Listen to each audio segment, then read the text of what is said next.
നിങ്ങളുടെ ഹൃദയത്തിലുള്ളത് ഒരു ഷെയ്ഖിന്, ഒരു യഥാർത്ഥ ഒരു ഷെയ്ഖാണെങ്കിൽ ആ ഷെയ്ഖിനിക്ക് കഴിയണ ഒരു പണിയാണത്.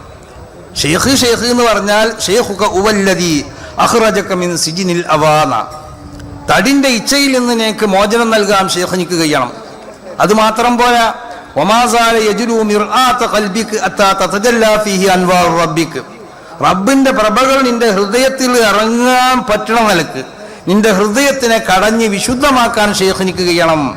മാത്രമല്ല ഷെയ്ഖുക ഉവല്ലദീ അൻഹവത് ഇലൈക ഇശാറത്തു, സർവ്വസമയത്തും ആ ഷെയ്ഖിന്റെ പ്രത്യേകമാവുന്നതായ നോട്ടവും അദ്ദേഹത്തിന്റെ ഇശാറത്തുകളൊക്കെ നിന്നിലേക്ക് വന്നുകൊണ്ടേയിരിക്കണം. അങ്ങനെ നിന്നെ ഛർദിച്ച് അല്ലാഹു സുബ്ഹാനഹു വ തആലാന്റെ തിരുസന്നിധിയിലേക്ക് നിന്റെ കൈ പിടിച്ചു കൊണ്ടുപോയിട്ട് പഠിച്ച തമ്പുരാനെ ഇത് നിന്റെ അബ്ദാണെന്നും ഇത് റബ്ബാണെന്ന് നിന്നോടും പറയണതായ ഒരവസ്ഥ നിന്നെ എത്തിക്കേണ്ട സ്ഥലത്തേക്ക് എത്തിക്കാൻ ഷെയ്ഖിനിക്ക് കഴിയണം.